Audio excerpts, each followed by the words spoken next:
आज का class Lord William batting के बारे में बताना है। किसके बारे में? Lord William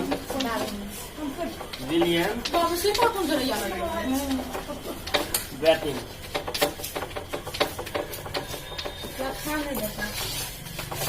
Lord William batting के बारे में बताना है। बैटिंग। हाँ, इसमें तुमको कंफ्यूजन होगा कि बेल्लौर का सैन्य विद्रोह, सती प्रथा, ठगी प्रथा, बंगाल में कब मेडिकल कॉलेज बना, ठीक, क्या कि अंग्रेजी का प्रचलन कब से हुआ, अंग्रेजी भाषा का मतलब पढ़ाई के तौर पे कब लाया गया अंग्रेजी भाषा, ये सारा घटना इस वीडियो में तुमको मिलेगा। ठीक, तो अब लॉर्ड विलियम बैटिंग जो है, इसके बारे में इससे पहले हम जैसे कि तुमको बताए थे कि कौन, लॉर्ड सर जॉर्ज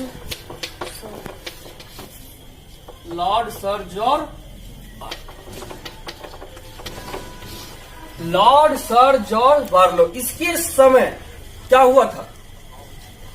बेल्लौर का युद्ध। क्या हुआ था? बेल्लौर। पता है नहीं, टॉपिक पढ़ा है कि नहीं पढ़ा है? बेल्लौर का युद्ध। ये जो बेल्लौर का युद्ध है कब हुआ था? 1806 ईस्वी में।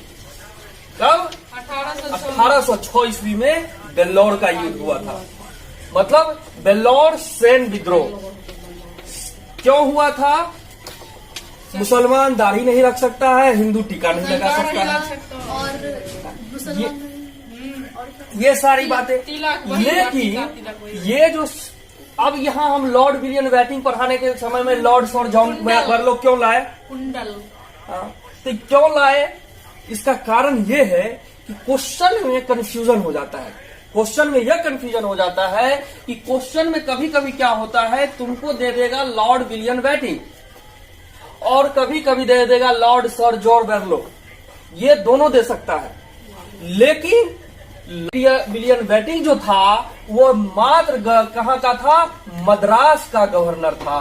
क्या था? ये गवर्नर था सिर्फ मद्रास का। मद्रास का कौन था गवर्नर? Lord William batting. और उस समय सर जॉर्ज बार्लो क्या था? बंगाल का जनरल गवर्नर था। और यही 1806 ईस्वी में जब विद्रोह होता है, सैन्य विद्रोह, बेल्लौर का सैन्य विद्रोह, उसके बाद न इसको हटा के सर जॉर्ज बार्लो को हटा के मद्रास का गवर्नर बना देता है। याद आया?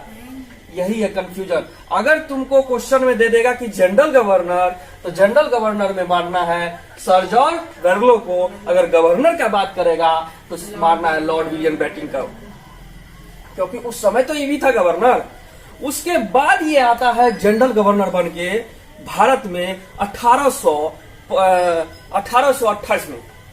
कब आता है? 1828 ईस्वी में ये गवर्नर जनरल कहाँ का बन के आता है? बंगाल का।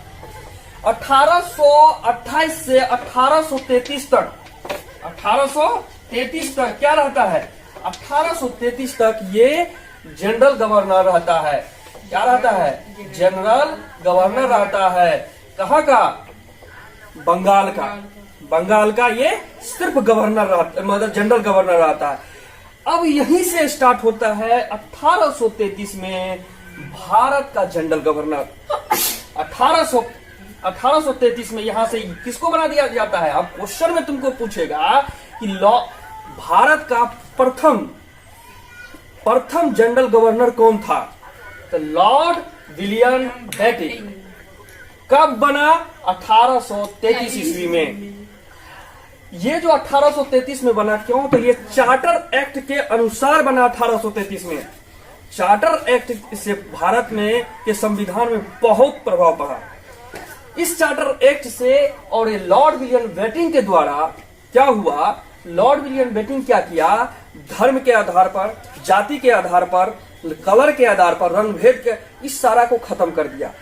पहले क्या होता था कि जाति के आधार पे, रंग के आधार पे, धर्म के आधार पे जॉब दिया जाता था। उसके बाद और इसी के समय में 1829 ईस्वी में ये बात हो गया। अब 1829 ईस्वी में क्या होता है, 1829 ईस्वी में सती प्रथा आता है। सती प्रथा 1829 ईस्वी, मतलब 1829 ईस्वी में लॉर्ड विलियम बेटिंग सती प्रथा को खत्म करता है। लॉर्ड, और इसमें जैसे कि ये तो कानूनी तौर पे लागू कर दिया, लेकिन इससे पहले अकबर भी काम किया था जो सती प्रथा हटना चाहिए। मद्रासी जो था मराठा भी चाहा कि हम सती प्रथा खत्म कर दें। राजा राम मोहन राय जिसके काम नहीं था, वही राजा राम मोहन राय के नेतृत्व में ही इसको लॉर्ड विलियम बेटिंग की सहायता से कानून बनाया गया कि आज के बाद जो विधवा होगी वो सती प्रथा का पर उस पर मतलब लागू नहीं होगा, जो वो मतलब उसी के साथ मर जाए। पहले होता था क्या, हस्बैंड मरा उसके साथ वाइफ को भी मरना पड़ता था। जिस लड़की का शादी हो जाता था तो उसके साथ एक चंदन का लकड़ी भी जाता था साथ में उस जमाने में। तो दोबारा आज के बाद मेरे यहाँ मत आना। सती प्रथा का यह मतलब है, अगर दूल्हा मरा तो कन्या को भी मरना पड़ेगा। अगर वाइफ मरी तो अब क्या था, उस समय का बात है। उस समय का बात तक ये जब आया 1829 में, तो ये कानून ला दिया 1829 में कि आज के बाद कोई भी विधवा ये काम नहीं कर सकती। अब तो शादी विवाह सब चीज हो रहा है, अब तो कोई प्रॉब्लम है नहीं। तो कौन लाया था सती प्रथा को खत्म किया? Lord William Bentinck. अब यहीं पे 1830 ईस्वी में, तब 1830 ईस्वी में 1830 ईस्वी का बाद जब आ जाता है तो ठगी आंदोलन आ जाता है। ठगी प्रथा में यह होता है क्या, ठगी प्रथा में यह होता है कि ठगी प्रथा में जो इंसान क्या करता था, जैसे कि उस समय उसको थोड़ा सा नजरिया से देखो कि डाकू या तो चोर, जो भी बच्चा हो या किसी को जो बाहर से आता था ना, उसको वो मतलब ठग के बेवकूफ बना के उसको कहीं ले जाता था और जो उसके पास सामान होता था उसको छीन लेता था। उसके बाद वो दुर्गे काली का भक्त था वो लोग। कौन? ठगी प्रथा वाले लोग। ये ठगी प्रथा वाले लोग क्या करते थे, वो काली जी को चढ़ा देते थे। उसको जिस बच्चा को पकड़ा बलि पर चढ़ा देना है काली जी को, बलि प्रथा यहां से स्टार्ट हो गया। इसी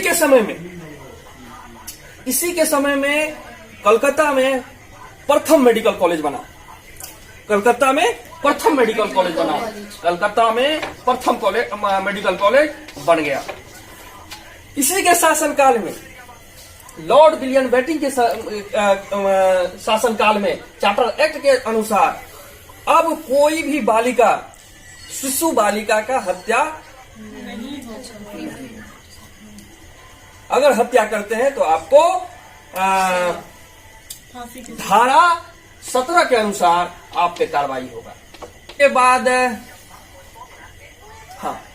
उसके बाद मेलरो के द्वारा, कौन? मेलरो के अनुसार क्या किया गया कि अंग्रेजी भाषा, शैक्षणिक विभाग में अंग्रेजी भाषा का प्रचलन स्टार्ट हो गया। शैक्षणिक विभाग में अंग्रेजी भाषा का लॉर्ड विलियम बेटिंग के समय ही इनके सहायता से क्या हुआ, अंग्रेजी भाषा का प्रचलन स्टार्ट हो गया। ठीक। उसके बाद लॉर्ड विलियम बेटिंग के समय एक और आया, क्या आया? सदर अमीन का बाद। क्या? सदर अमीन में क्या हुआ, यहां से क्या किया लॉर्ड विलियम बेटिंग, सदर अमीन को इस समय से कहा कि अब पैसा, मतलब क्या, प्रति माह 700 रुपया, सबसे ज्यादा सैलरी किसको मिलता था? 700 रुपया सैलरी प्रति माह, यानी कि पर मंथ इसको 700 रुपया किसको? सदर अमीन को मिलेगा। इससे ज्यादा किसी का सैलरी ही नहीं था।